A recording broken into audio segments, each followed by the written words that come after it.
Hi, my name's Jeremy, this is Red Means Recording, and I am happy to say that I just released a brand new album. Yeah! So you're like, where's the album? Is it on Spotify? Is it on Bandcamp?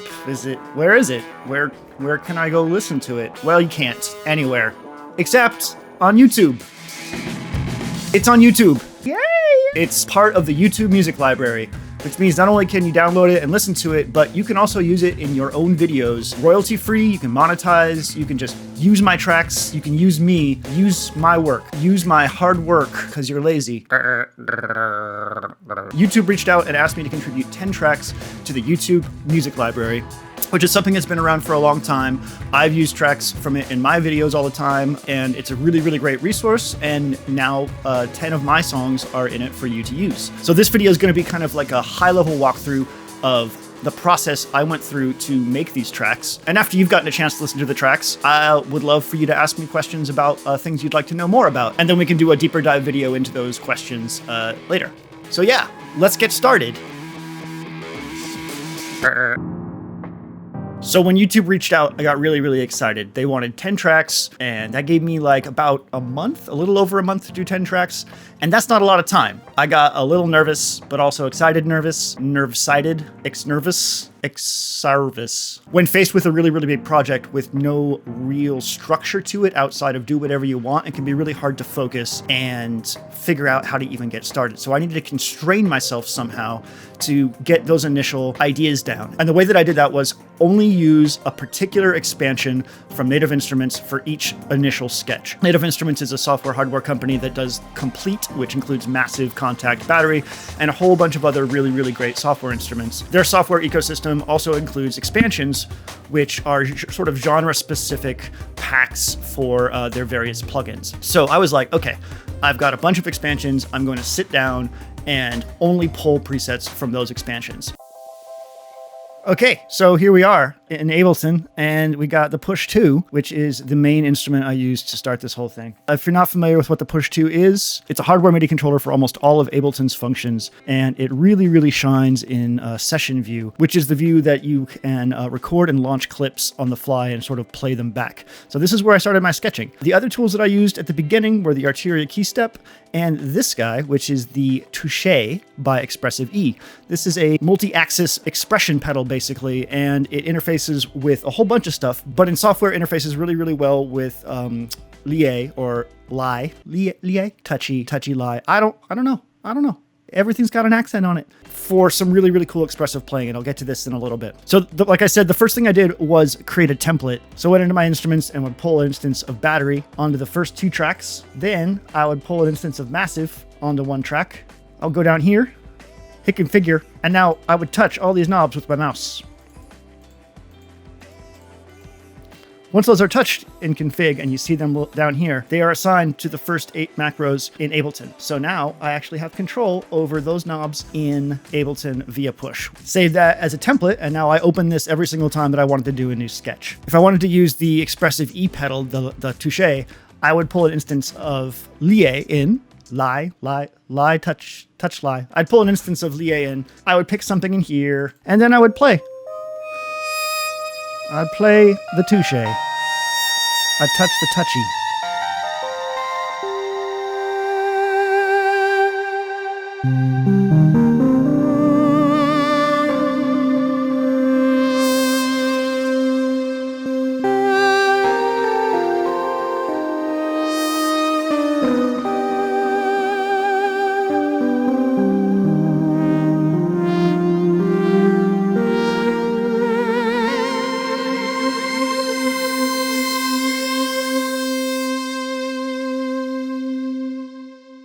So that's how the sketches got made. The next step after that was to go through all the sketches, and if they were any good, flesh them out in session mode, and then play them back with the pads here.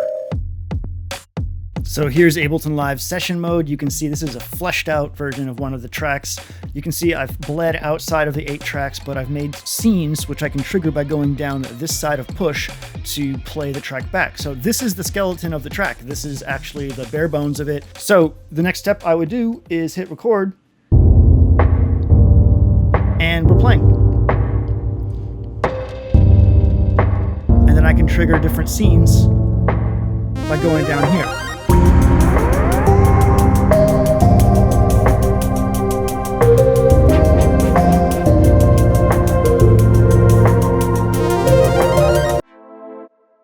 one of the things that really got me excited about this particular project was, while I wasn't allowed to use vocals, I wasn't allowed to sing anything, they said vocal snippets were a-okay. So I love vocal snippets in my work. I feel like it gives it like a little bit of focus, some human attention for the ear, and I try to use them pretty much in every track. It's just something that I like to do. So I was looking around online for vocal snippet sample packs, and that's terrible. I hate doing that. It's always hard to find what you want from sample packs. But what I did find was this thing called Exhale by Output. Exhale is a contact instrument that's just vocals. It's all kinds of vocals, pads, snippets, one-shots, sliced phrases. And I heard this thing and I was like, this is exactly what I've been looking for as someone who loves using like abstract vocals and vocal snippets in their projects. So Exhale is on almost every single track in one way or another in these 10 tracks.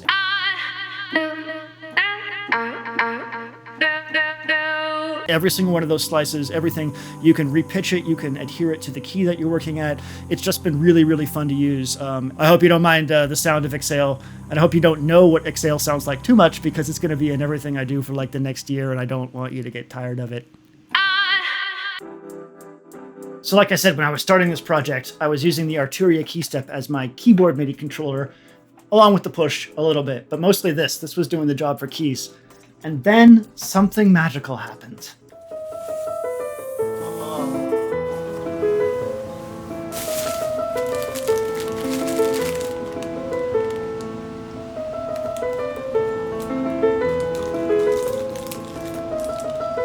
I got a Complete Control S49 Mark II. This is the Native Instruments MIDI controller that interfaces with their ecosystem and all NKS-enabled instruments. So why would I be so excited about a MIDI controller? Well, in the way that Push 2 enhanced my workflow with Ableton, the Complete Control completely enhanced my workflow with my plugins. And that's because it wraps not only Native Instruments plugins for browsing and for playability, but also any NKS-compatible plugin, which turns out includes the Arturia collection and the AAS collection, like Ultra Analog, Chromophone, and String Studio. So the first thing I did was made a favorite of the Complete Control VST in Ableton. Once that's set on track, I have access to the browser. And here, I can go through categories of instruments like sampled, specialized, synthesizer, drums and percussion. And the really cool thing about this was I didn't realize that it wrapped Arturia and AAS stuff. So all of a sudden, I'm finding things like this 30.8676 hertz thing that I'm like, oh, this is an expansion for Ultra Analog. I didn't even know I had this. Once I load a preset, I get parameters mapped to these 8 knobs, and there's 12 pages of them. This turns my software synths into a hardware synth almost.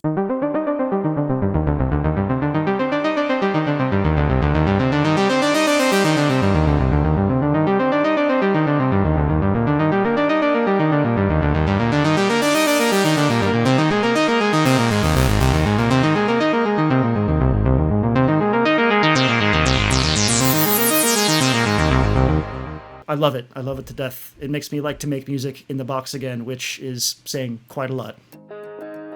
So I fleshed out all the tracks in arranger mode. I finished them. I'm not going to go into great detail because that's where your questions about the tracks come in. We can talk about them after you've asked some questions about them.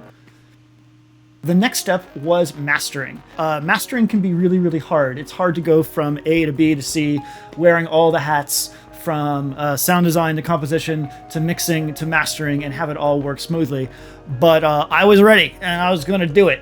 So to prepare a track for mastering, make sure that I have a bunch of headroom on the master channel. I use the Ableton utility to export around -6, -10 peaks, and then I bring it into Ozone. If you're mastering one track on its own, things can be really, really easy. You just want to make it sound as good as it possibly can be on its own. But if you're mastering like 10 tracks, an album, you need to make those 2 tracks sound the same, almost sonically. They need to take up the same sonic breath. They need to have the same bass kind of tendencies. They need to sound the same kind of in the high end. They all need to sound cohesive, and that's what mastering really, really is.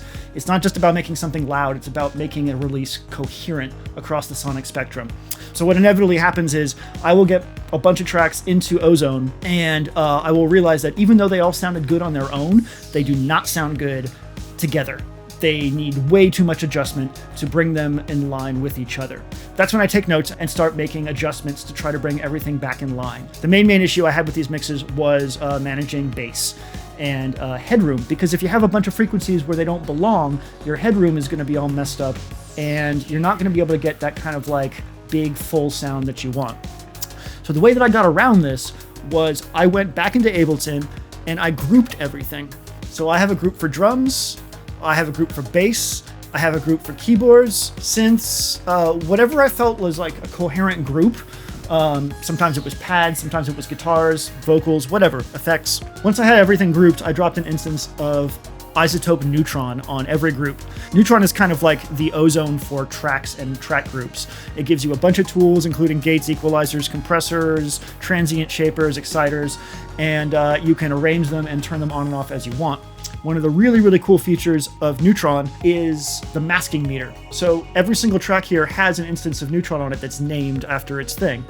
And if I go into the EQ and I hit masking, I can select any one of those other instances of Neutron. And what that allows me to do is see where those two tracks are beating against each other in terms of frequencies. And my main concern was how the bass was interacting with the drums, especially in the low end. So I solo my bass and drums and I open up Neutron and I go to the EQ for the bass and I select drums here as my masking source, and I now have two EQs here. Now watch what happens when I play. See these bars?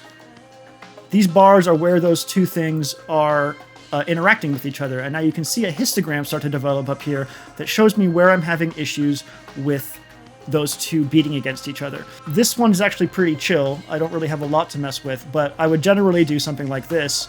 And if I had a particular frequency in the kick that I wanted to not have the drum interact with, I'd go something like that. Everything else in here really got shelved. That was the main thing that I was looking for here, was shelving off the low frequencies and getting rid of anything that didn't really belong to that particular group of instruments. At this point, we're done with Ableton. We made our tracks, we exported them, we listened to them in Ozone and realized there were issues.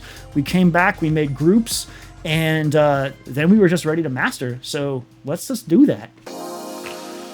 This is the standalone version of Ozone. Like I said, I bring my stereo tracks into here and master them from here so that I don't have to think about editing anything. It just is what it is. My chain is pretty simple in here. I'm not going to go into a super lot of detail because mastering is a dark art and I don't want anyone to learn too much about how I do it because people will tell me I'm doing it wrong. I'm not joking. Mastering it's scary. Don't ask me to do a video on mastering. Spooky. First thing I do is I roll off everything under 35 hertz. I do that because I watched a video once where someone said that's what they do, and I liked that guy's music, and so I've kind of been doing that ever since. I work from the Greg Cowbell.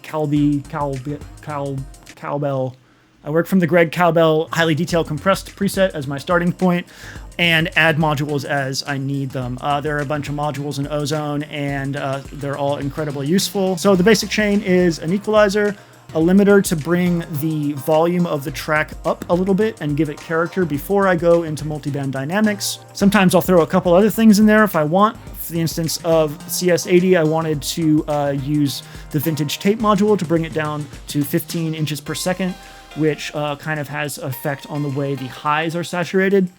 And also a stereo imager to make some adjustments to the width of various frequency bands. Finally, there's the maximizer, which is an intelligent limiter, which allows me to increase the volume of the track without messing with the dynamic range or the transients of the whole thing. Just two final things before I export all my stuff, and that is adjust the fade out here per track. You can see, you can adjust this. Yeah. And turn on dither. These sessions were recorded in 4832. I exported them from Ableton in 4832, and they came into Ozone at 4832, but they need to go out at 4416. That's 44.1 kilohertz as the sample rate and 16 bits as the bit rate. And when you take something that's higher bit rate and higher sample rate and you turn it into something that's lower bit rate and sample rate, there's this really gross truncation of the signal that happens. Dither helps with that by introducing a small amount of noise to the signal to help smooth that truncation out. So dither goes on, and then I just hit export, and I feel good about life. So yeah, that's the kind of deep dive of the overview of the synopsis of how I made these songs. This was mostly about workflow, not composition, because workflow is what really struck me as the important thing about this project. Getting down into it, getting sketches fired off as quickly as possible, moving through things fast, listening to your gut, listening to your ears, and feeling what you're doing, not second-guessing yourself. These are all really, really important things, and I feel really, really fortunate that I have found tools to help me do that in the computer, which can be a bit of a bog sometimes. I hope this was informative. I'm really, really excited to hear what you think of the tracks, and really excited to see what you do with them in your videos. Please only put them in nice videos, cool videos with dogs and cats and other cool things. Don't put them in bad videos, please. Please. Go check out the tracks. Links everywhere in the description and stuff. Come back, leave a comment, let me know if there's something that you'd like to know more about, and I'll make another video once I have those collected and we can have a chat. Thanks for watching. My name's Jeremy, this is Red Beans Recording, and I hope you have a wonderful day.